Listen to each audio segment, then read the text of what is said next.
ഈ പറയണത്? അസുഖമില്ലാത്ത ഒരു ആരെങ്കിലും എന്തെങ്കിലും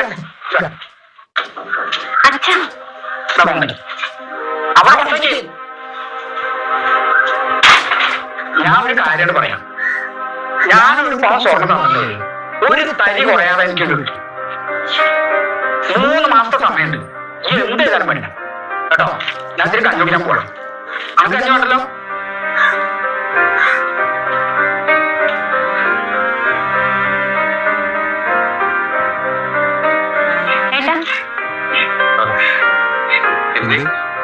അച്ഛനാണ് പറഞ്ഞു ഏട്ടൻ കാര്യമാക്കുന്നുണ്ട്.